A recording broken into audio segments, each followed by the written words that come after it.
Hello guys, welcome back. आज का जो हमारा लेक्चर है वो है लूप्स से रिलेटेड। और लूप्स में हम स्पेसिफिकली आज फोर लूप्स को यानी कि फोर लूप को डिस्कस करेंगे। और सबसे पहले हम देख लेते हैं कि लूप्स क्या हैं, यानी कि लूप की डेफिनेशन क्या है। लूप जिस तरह से हम सिंपल थ्रेड का एक लूप क्रिएट करते हैं, थ्रेड मीन्स धागा, उसको सर्कल में अगर हम रखते हैं तो वो एक लूप बन जाता है। ठीक है। तो एक सर्कल को हम एक्चुअल में एक लूप कहते हैं, यानी कि किसी भी चीज़ का सर्कल में एक चक्कर लगाना, उसको हम कहते हैं कि हमने एक लूप कंप्लीट किया। ठीक है। तो स्पेसिफिकली प्रोग्रामिंग के टर्म्स में हम किस तरह से इसको डिस्क्राइब करें। हम ये कह सकते हैं कि अगर कोई भी काम हमने मल्टीपल टाइम्स रिपीट करना हो तो उस टास्क को परफॉर्म करने के लिए हम लोग लूप्स को यूज़ करते हैं। ठीक है। या कह सकते हैं लूप को यूज़ करते हैं, ऐसे नहीं लगाते साथ। ठीक है। तो लूप की डिफरेंट टाइप्स हैं हम लोगों के पास, जैसे फॉर लूप है, वाइल लूप है, डू वाइल है, फॉर ईच भी है हम लोगों के पास। ठीक है। तो नंबर ऑफ आइट्रेशंस जो हैं यहाँ पे ये वेरी करती हैं हर सिचुएशन में। ठीक है। तो अब दो तरह के सिनेरियोज होते हैं हम लोगों के पास। एक वो सिनेरियो जहाँ पे नंबर ऑफ आइट्रेशंस हमें पता होती हैं और वो फिक्स्ड होती हैं। और एक सिनेरियो जहाँ पे हमें नंबर ऑफ आइट्रेशंस का नहीं पता होता और वो कंडीशनल होती हैं। ठीक है। अगर तो नंबर ऑफ आइट्रेशंस हमें पता हो या वो फिक्स्ड हो तो फिर हम वहाँ पे प्रेफर करते हैं कि फॉर लूप्स का इस्तेमाल करें। और अगर नंबर ऑफ आइट्रेशंस फिक्स ना हो या हमें पता ना हो तो उस सिनेरियो में हम लोग वाइल लूप और डू वाइल लूप इस्तेमाल करते हैं। ठीक है। और जो फॉर ईच लूप है वो हम स्पेसिफिकली जो हम लोगों के पास लिस्ट होती है या कोई भी ऐसा डाटा जो लिस्ट की फॉर्मेट में होता है, लाइक एरेज हैं। ठीक है। उनको प्रोसेस करने के लिए, उनको ट्रैवर्स करने के लिए हम लोग फॉर ईच लूप यूज़ करते हैं। हम फॉर लूप का भी इस्तेमाल कर सकते हैं, लेकिन अगर स्पेसिफिकली उन लिस्ट की फॉर्मेट में जो डाटा है उसको ट्रैवर्स करने के लिए बात करें तो फिर हमारे पास फॉर ईच लूप आता है। ठीक है। तो हम आज जो है वो फॉर लूप को डिस्कस करते हैं। तो किसी भी लूप के, यानी कि for, while and do while, इन तीनों की हम बात कर रहे हैं यहाँ पे। इन तीन लूप्स हैं और इन तीनों में किसी भी लूप के अंदर अगर हम देखें तो हमें तीन चीज़ें देखने को मिलती हैं। वो तीन चीज़ें कौन कौन सी हैं? सबसे पहली जो चीज़ है वो है हम लोगों के पास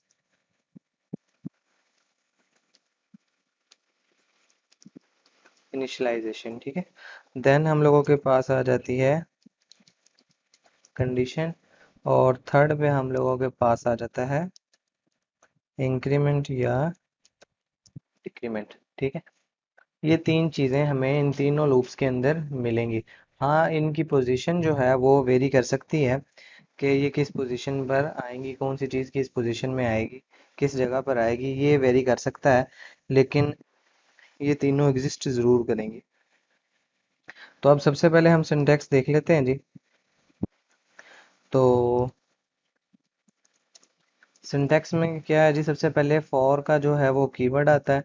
उसके बाद हम लोग ये पैरेंथेसिस लगाते हैं। इसमें सबसे पहले हम लोगों के पास इनिशियलाइजेशन आती है जिसमें हमारा वेरिएबल होता है। वो वेरिएबल चाहे तो हम फॉर से बाहर डिक्लेयर कर लें या चाहे तो फॉर के अंदर डिक्लेयर कर लें। ठीक है। इनिशियलाइजेशन है तो यहाँ से हम इसको ज़ीरो से स्टार्ट करते हैं। देन हम लोगों के पास कंडीशन आ जाती है। ठीक है जी। जैसे ये मैंने कंडीशन लगा दी कि वार की जो वैल्यू है वो लेस देन 5 होनी चाहिए। और उसके बाद फिर 0 से 5 तक जाना है तो हमें क्या करना पड़ेगा? इंक्रीमेंट करना पड़ेगा। तो ये चीज़ आपको खुद देखनी पड़ेगी यहाँ पे कि आपने इंक्रीमेंट लगाना है या डिक्रीमेंट, यानी कि इंक्रीमेंट ऑपरेटर यूज़ करना है या डिक्रीमेंट ऑपरेटर यूज़ करना है। तो मैंने 0 से 5 तक जाना था तो मुझे जाहिर सी बात है इंक्रीमेंट करना पड़ेगा। लेकिन अगर मैं इस लूप को उल्टा स्टार्ट करता हूँ, यानी कि मैं 5 से स्टार्ट कर देता हूँ और मैंने 0 तक जाना है, तो फिर डेफिनेटली अगर 5 से 0 तक जाना है तो हम क्या करेंगे, माइनस करेंगे वैल्यू में, तो हम डिक्रीमेंट ऑपरेटर यूज़ करेंगे। तो ये सिंटैक्स है हम लोगों के पास, ठीक है। अब सिंटैक्स में आप कहेंगे जी आपने तो डायरेक्टली यहाँ पे वेरिएबल्स लिखे हैं, ये जस्ट अंडरस्टैंडिंग के लिए लिखे हैं। यहाँ पे हम वेरिएबल नेम, यानी कि मैं यहाँ पे ये तीन चीज़ें भी यूज़ कर सकता था, इनिशियलाइजेशन, कंडीशन और इंक्रीमेंट और डिक्रीमेंट, ये वर्ड भी यूज़ कर सकता था, लेकिन मैंने for the sake of better understanding मैंने यहाँ पे एक्चुअल में वेरिएबल्स वगैरह की वैल्यूज़ लिख दी है, ठीक है।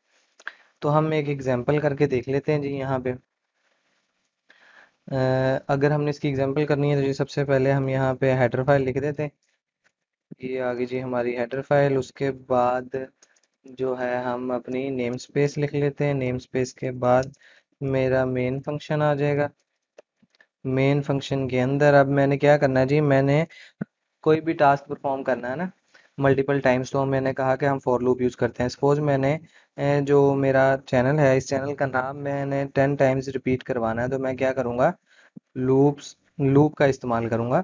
और क्योंकि नंबर ऑफ आइटरेशंस मुझे यहाँ पे पता है कि 10 है, तो मैं फॉर लूप का इस्तेमाल करूँगा। तो फॉर लूप के इस्तेमाल के लिए हम क्या करते हैं जी, यहाँ पे फॉर का कीवर्ड लिखते हैं। चूंकि मैं विजुअल स्टूडियो यूज़ कर रहा हूँ तो ये जो है सेंस कर लेता है चीज़ों को, और ये सजेशंस देता है। तो इसने सजेशन दी, मैंने एक्सेप्ट की, तो इसने बाकी का कोड मेरे लिए खुद से लिख दिया, ठीक है। तो मैं यहाँ पे ये करता हूँ जी, int I equal to 0, I less than, यहाँ पे लेंथ नहीं आएगा, यहाँ पे मेरा जो लास्ट वैल्यू है जहाँ तक मैं जाना चाहता हूँ वो वैल्यू आएगी, ठीक है जी। उसके बाद मैं क्या चाहता हूँ जी, मैं ये नेम जो है प्रिंट करवाना चाहता हूँ।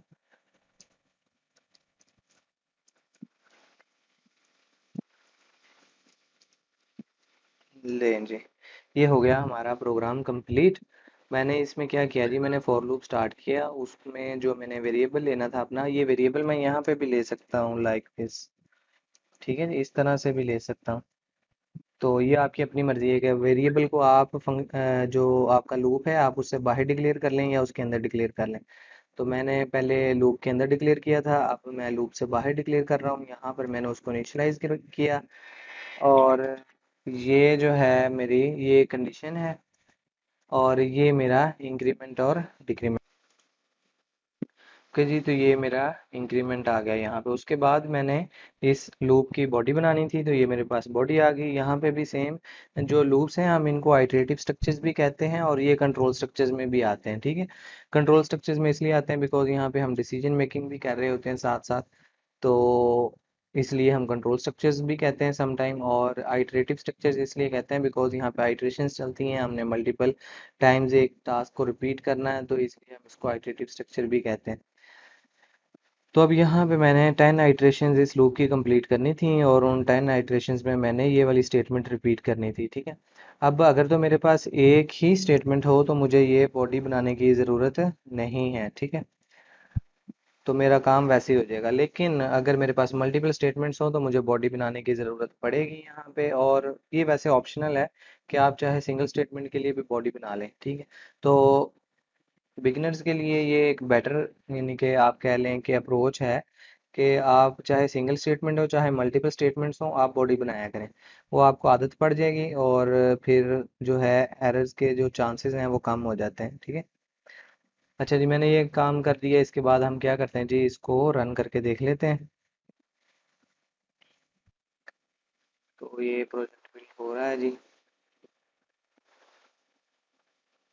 तो ये लें जी, ये मेरी आउटपुट आ गई है जी 10 टाइम्स। ठीक है, इसको काउंट करके देख लेते हैं। 1 2 3 4 5 6 7 8 9 10, ये 10 टाइम्स कंप्लीट है, ठीक है। और इसको हम यहाँ से अब स्टॉप कर देते हैं। अच्छा, इसके बाद जो हम लोगों के पास चीज़ आ जाती है वो आ जाती है जी नेस्टेड लूप्स। ठीक है, नेस्टेड लूप के अंदर अगर हम फॉर लूप की बात करें, यानी कि नेस्टेड फॉर लूप की बात करें, तो वो हम किस तरह से करेंगे, तो वो भी हम देख लेते हैं। अगर हम एक फॉर लूप के अंदर दूसरा फॉर लूप लगाएं तो उसको हम कहते हैं जी नेस्टेड फॉर लूप। और जो इनर लूप होता है वो हम लोगों के पास जितनी उसकी नंबर ऑफ आइटरेशंस होती हैं उसको हम मल्टीप्लाई कर देते हैं आउटर लूप की नंबर ऑफ आइटरेशंस के साथ। ठीक है, यानी कि अगर ये मेरे यहाँ पे, अब मैं एक और लूप लगाता हूँ यहाँ पे, ठीक है, और इसको हम जे कर देते हैं। और इसका जो साइज है वो मैं यहाँ पे 5 कर देता हूँ, ठीक। और इस स्टेटमेंट को मैं उठा के यहाँ पे पेस्ट कर देता हूँ, ठीक है। अब आप देख रहे होंगे, अच्छा इसकी भी हम बॉडी बना देते हैं ताकि कोई मसला ना रहे, समझने में भी आसानी रहे। लें जी, इस पैनल को क्लोज कर देते हैं, ये स्पेस आ गई। अब ये हमने क्या किया जी, नेस्टेड लूप की बात कर रहे हैं तो मैंने सबसे पहले एक फॉर लूप चलाया जो कि 10 टाइम्स चलता है। उस लूप के अंदर मैंने एक और फॉर लूप लगाया, यानी कि नेस्टेड फॉर लूप हो गया। और जो मेरा अंदर वाला लूप है ये 5 टाइम्स चलता है, ठीक है। ये इनर लूप है मेरा जो अंदर है, और जो बाहर है इसको हम आउटर लूप कहते हैं। और अब बात यह आ जाती है कि ये वाली जो स्टेटमेंट है ये कितने टाइम्स मेरे पास एग्जीक्यूट होगी। तो इसका पता चलाने का सिंपल मेथड ये है कि अगर ये वाला लूप एक दफ़ा चलता है, यानी कि इसकी स्टेटमेंट एक दफ़ा ये ट्रू होगी, तो आप इस लूप के अंदर आ जाएंगे। इस लूप के अंदर आने के बाद ये वाला लूप जो है 5 टाइम्स चलेगा, यानी कि आउटर लूप की एक आइट्रेशन के लिए अंदर वाले लूप की 5 आइट्रेशन चलती हैं। तो जो आउटर लूप है उसकी 10 आइट्रेशंस हैं, तो जो अंदर वाला लूप है उसकी कितनी आइट्रेशंस होंगी।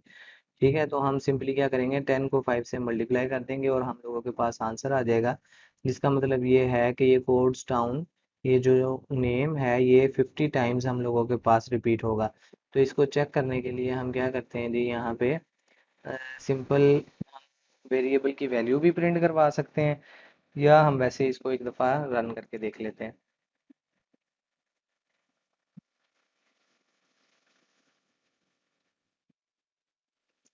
ये लें जी, ये हमारे पास आ गया, प्रोग्राम की आउटपुट आ चुकी है। आप देख सकते हैं कि ये वैल्यूज़ कितनी हैं, ठीक है।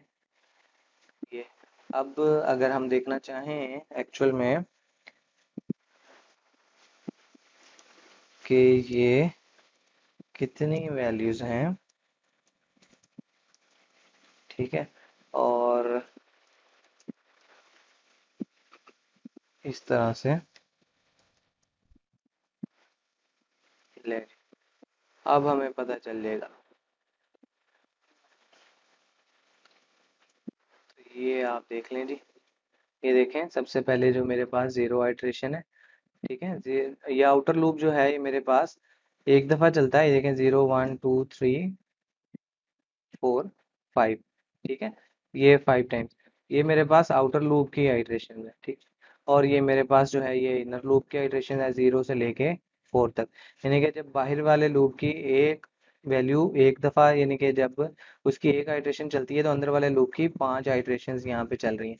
इसी तरह से जब इसकी 5 कंप्लीट हो जाएंगी तो आउटर की जब आइट्रेशन चेंज होगी तो वो नेक्स्ट आइट्रेशन में जाएगा। यानी कि अगर उसकी वैल्यू पहले ज़ीरो थी, मेरा लूप इनवेरिएंट जो वेरिएबल था, अब उसकी वैल्यू क्या हो जाएगी, 0 से 1 हो जाएगी। तो अब 1 के लिए ये वाला लूप जो है ये 5 टाइम्स चलेगा, 0 1 2 3 एंड 4, 5 टाइम्स, ठीक है। अब जब ये 5 टाइम्स कंप्लीट हो जाएगा तो ये जो आउटर लूप है उसकी कंडीशन जाके चेक करेगा, और अगर कंडीशन ट्रू है तो आप इस लूप के अंदर आ सकते हैं, ठीक है। तो अब यहाँ पे एक देखने वाली बात या सोचने वाली बात ये है कि अगर हम नॉर्मल एक लूप की बात करें तो उसके अंदर हमने कहा कि तीन पोर्शंस होते हैं, एक इनिशियलाइजेशन, एक कंडीशन और एक इंक्रीमेंट और डिक्रीमेंट। तो इनिशियलाइजेशन कितने टाइम्स होती है, कंडीशन कितने टाइम्स चेक होती है, और जो इंक्रीमेंट डिक्रीमेंट है ये कितने टाइम्स होता है। तो ये इस तरह से होता है कि इनिशियलाइजेशन हमेशा 1 टाइम होती है, और इंक्रीमेंट और या डिक्रीमेंट जो है वो n टाइम्स होता है, नॉर्मल लूप की बात कर रहा हूँ। और जो कंडीशन चेक होती है वो n+1 टाइम्स चेक होती है, ठीक है। तो ये बात हमेशा याद रखनी, इनिशियलाइजेशन 1 टाइम, इंक्रीमेंट और डिक्रीमेंट n टाइम्स, और जो कंडीशन है हम लोगों के पास ये n+1 टाइम्स चलती है, ठीक है। तो ये हम लोगों के पास आउटपुट आ चुकी है। तो फ्लो इस तरह से चलता है कि सबसे पहले हम इनिशियलाइजेशन करते हैं, इनिशियलाइजेशन के बाद हमने यहाँ पे आके जो है कंडीशन चेक करनी है। अगर तो कंडीशन ट्रू है तो हम लूप के अंदर जा सकते हैं, ठीक है। तो हम सबसे पहले इन लूप की एग्जांपल लेते हैं, एक सिंपल लूप को समझ लेते हैं कि वो किस तरह से चलता है। सबसे पहले जे को इनिशियलाइज किया, जे की वैल्यू 0 हो गई। देन हमने जे की कंडीशन चेक की, क्या थी, J less than 5, 0 is less than 5, condition is true, so we can go inside the loop. Loop के अंदर जाने के बाद हमने ये स्टेटमेंट जो है यहाँ पे प्रिंट करवा दी, ठीक है। प्रिंट करवा दी, टास्क कंप्लीट हो गया, जो लूप के अंदर टास्क हमने लिखा था। या अब हमने क्या करना है जी, वापस जाना, वापस जाने के बाद जे के अंदर इंक्रीमेंट करेंगे, तो जे की जो वैल्यू होगी इंक्रीमेंट के बाद, पहले ज़ीरो थी तो अब वन हो जाएगी। तो देन हम लोग क्या करेंगे, condition one is less than five, तो कंडीशन ट्रू है। फिर कंडीशन ट्रू है तो आप जो है लूप के अंदर जा सकते हैं, और जो टास्क आपने लूप के अंदर लिखा है वो आप रिपीट करेंगे, और फिर दोबारा से आ जाएंगे यहाँ पे इंक्रीमेंट करेंगे। तो जे की जो प्रीवियस वैल्यू थी वो वन थी, अब टू हो जाएगी। तो two is less than five, condition check होगी, कंडीशन ट्रू है तो लूप के अंदर जाएंगे, टास्क रिपीट करेंगे, फिर जे की वैल्यू थ्री हो जाएगी, three is less than five, task repeat करेंगे, जे की वैल्यू फोर हो जाएगी, four is less than five, condition is true, task repeat करेंगे, और जे की वैल्यू हो जाएगी फाइव। फिर हम कंडीशन चेक करेंगे तो ये क्या होगा, J is less than five means five is less than five which is not true, और हम लूप के अंदर नहीं जा सकते, और ये जो लूप है यहाँ पे टर्मिनेट कर देगा। तो इस तरह से हम लूप को एग्जीक्यूट करते हैं, या हम इसको ड्राई रन करते हैं। तो कितने टाइम्स लूप चल रहा है, कौन सा पार्ट कितनी दफ़ा चलता है, तो हम इस तरह से मॉनिटर करते हैं। ठीक है जी। और अगर हमने इनफाइनाइट लूप बनाना हो, तो इनफाइनाइट लूप भी हम बना सकते हैं जी। इनफाइनाइट लूप के लिए क्या करना है जी, अच्छा एक और चीज़ जो नोट करने वाली है वो ये है कि हम, लाजमी नहीं है कि ये जो चीज़ें जिस सीक्वेंस में मैंने लिखी हैं हम इसी सीक्वेंस में लिखेंगे, ठीक है। इसका मतलब क्या हुआ, इसका मतलब ये हुआ कि ये वाला जो पोर्शन है मैं चाहूँ तो यहाँ पे भी लिख सकता हूँ, ठीक है।